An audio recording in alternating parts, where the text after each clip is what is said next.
close your eyes for a moment. Imagine it's 1976, you're outside, the sun is starting to set, you don't have a phone, no one knows exactly where you are. And somehow, you feel completely safe. You ride your bike until the streetlights flicker on. You knock on a friend's door instead of sending a message. You argue face to face. You get bored and then invent something to do.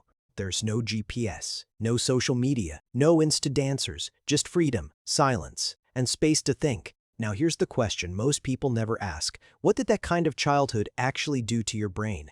Because psychology tells us something fascinating. The environment you grow up in doesn't just create memories, it wires your nervous system. It shapes how you handle stress, how you solve problems, how you form relationships, how you survive uncertainty. And if you grew up in the 1970s, you were shaped by conditions that no longer exist. You developed strengths, quietly, without realizing it, strengths that are becoming rare in today's world. This isn't about nostalgia. And it's not about saying one generation is better than another. It's about understanding something powerful. Why so many people who grew up in the 70s carry a certain steadiness, a certain resilience, a certain independence that feels different. Let's explore what that decade may have built inside you.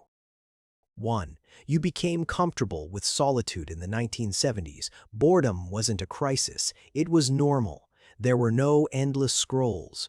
No streaming platforms feeding constant stimulation. When you were alone, you were truly alone. And psychologically that matters. When a child experiences unstructured solitude, the brain begins developing an inner world. Imagination expands. Reflection deepens. Emotional self-regulation strengthens. You didn't panic in silence. You adapted to it. Today, many people feel restless without background noise. But if you grew up in the 70s, your nervous system likely learned something powerful early on. Stillness is survivable, and that comfort with solitude becomes emotional independence in adulthood.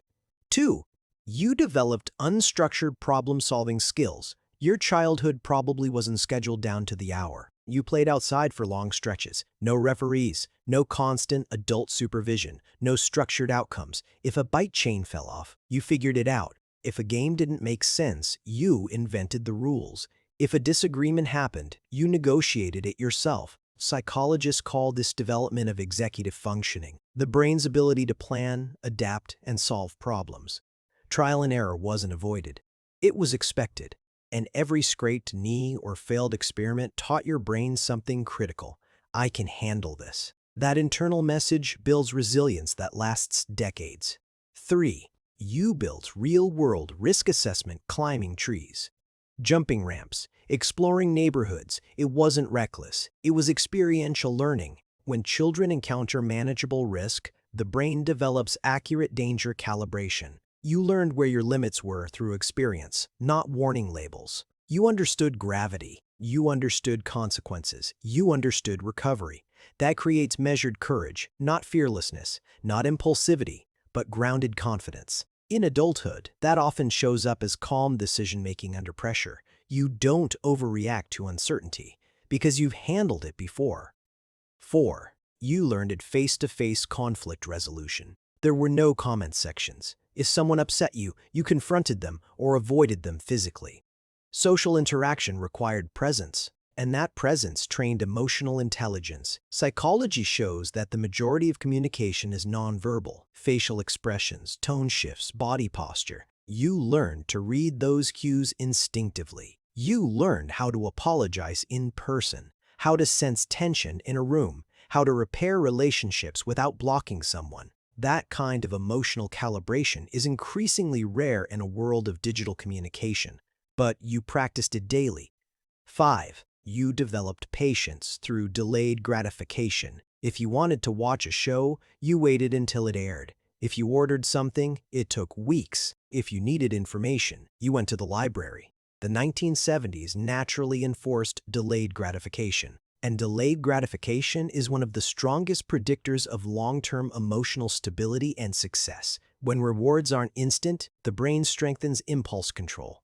It learns to tolerate anticipation without anxiety. Waiting wasn't frustrating, it was normal, and that trained your nervous system to endure discomfort without collapsing into it. 6. You experienced freedom and responsibility. Many 70s kids were latchkey kids.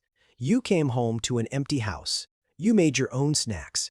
You made your own time. That kind of autonomy builds something psychologists call self-efficacy, the belief that you can manage your own life. And that belief doesn't come from constant supervision. It comes from successfully handling small responsibilities alone. You weren't micromanaged, you were trusted. And being trusted reshapes a child's identity. 7. You developed deep, analog attention. In the 70s, attention wasn't fragmented by notifications. When you listened to music, you listened to the entire album. When you read a book, you stayed with it. When you watched a movie, you watched without a second screen. That builds deep focus. Neurologically, sustained attention strengthens pathways linked to memory, comprehension, and emotional processing. Today's world encourages divided attention, but your brain was trained for immersion, and in a distracted era, deep focus is a rare advantage. 8.